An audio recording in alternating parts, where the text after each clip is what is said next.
Yeah, you're right.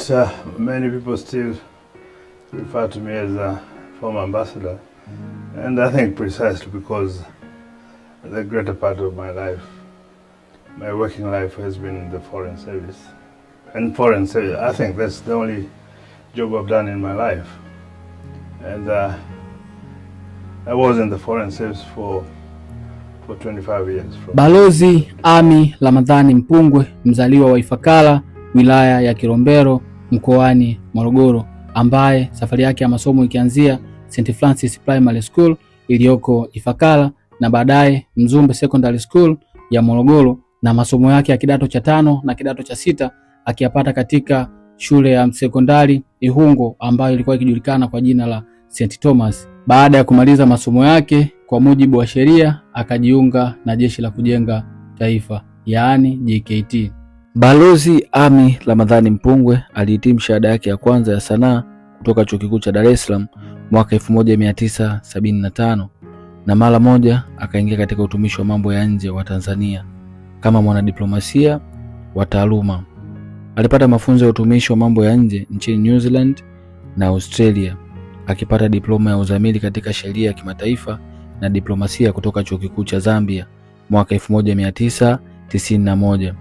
Cheti cha uzamili yaani PGC katika usimamizi wa juu kutoka Chuo Kikuu cha Pretoria, Afrika Kusini mwaka 1997, na cheti cha utawala wa makampuni kutoka Kagiso Leadership School, Afrika Kusini mwaka 1998. Yeye pia ni mwanachama wa taasisi ya wakurugenzi ya Uingereza yaani UK Institute of Directors. Mwaka 1994 Balozi Amy Ramadhani Mpungwe aliteuliwa kuwa kamishina mkuu wa kwanza wa Tanzania nchini Afrika Kusini. Kabla ya hapo, aliwahi kuwa msaidizi binafsi wa Rais wa Jamhuri ya Muungano wa Tanzania, lakini pia alikuwa katibu binafsi wa katibu mkuu kiongozi. Akawa katibu wa baraza la mawaziri na mkuu wa utumishi wa umma, pamoja na mkurugenzi wa idara ya Afrika na Mashariki ya Kati katika Wizara ya Mambo ya Nje ya Tanzania. Hata hivyo, mwezi Disemba mwaka 1999, baada ya miaka 25 ya utumishi uliotukuka, akiwa na umri wa miaka 48, Balozi Amy Ramadhani Mpungwe aliamua kustaafu mapema kwa hiari kutoka katika utumishi wa umma ili kujiunga na sekta binafsi katika maeneo mbalimbali ya biashara. Ameongoza bodi ya makampuni mbalimbali ikiwa ni pamoja na Multi Choice Tanzania Limited, MIC zamani Tigo Tanzania Limited, Kilombero Valley Tech Company Limited na Kilombero Sugar Company Limited. Pia amekuwa mjumbe wa bodi katika Tanzania Breweries Limited, lakini pia amewahi kuwa mjumbe katika bodi ya Standard Chartered Bank Tanzania, lakini pia Malawi Sugar, Zambia Sugar, Nyota Tanzania Limited, mshirika wa Miles Shipping Line, pamoja na bodi ya ushauri ya Ilovo Sugar Group, kampuni tanzu ya Associated British Food ya Uingereza na Pan African Energy Limited. Aidha ni mwenyekiti wa chama cha wachimbaji madini Tanzania, mfuko wa uwekezaji wa Chuo Kikuu cha Dodoma, na aliwahi kuhudumu kwa mihula miwili katika baraza la Chuo Kikuu cha Dar es Salaam.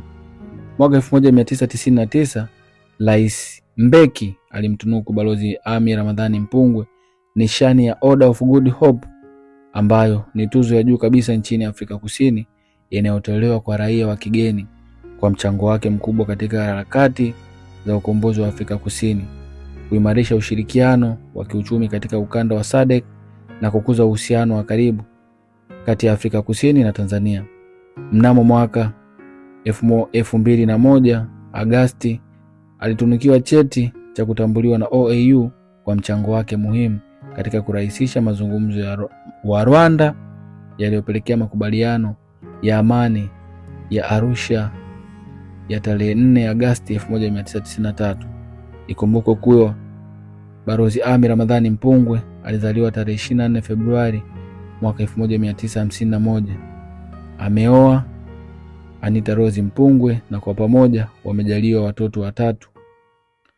Akiwa na umri wa miaka 48 aliomba kustaafu kwa hiari baada ya kuona tayari amekamilisha azma yake katika utumishi wake akiwa kama kamishna nchini South Africa pale Pretoria, hasa katika ukombozi wa nchi kama Namibia, Zimbabwe, hata pia kumaliza ile apartheid policy katika nchi ya South Africa.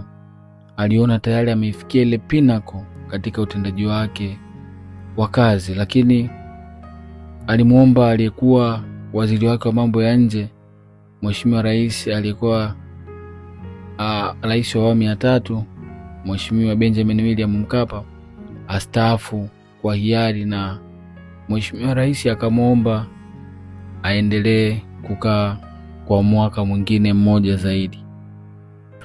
Moja ya sababu pia zilizopelekea Mheshimiwa Balozi Amy Ramadhani Mpungwe kustaafu kwa hiari ni kumalizika kwa apartheid pale Afrika ya Kusini, lakini pia kufanikisha harakati za ukombozi katika nchi kama Namibia, Zimbabwe na Afrika ya Kusini pia, na zingine ambazo alishiriki katika harakati zake za ukombozi.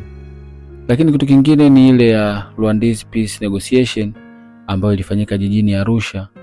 Hapo aliona tayari amefikia pinnacle katika utendaji wake wa kazi. Lakini pia Balozi Amy Ramadhani Mpungwe ni mmoja wa waanzilishi wa diplomasia ya uchumi.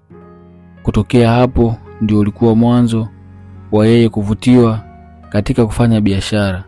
Hadi saizi anajulikana kama mfanyabiashara mkubwa na msimamizi wa makampuni mbalimbali nchini Tanzania.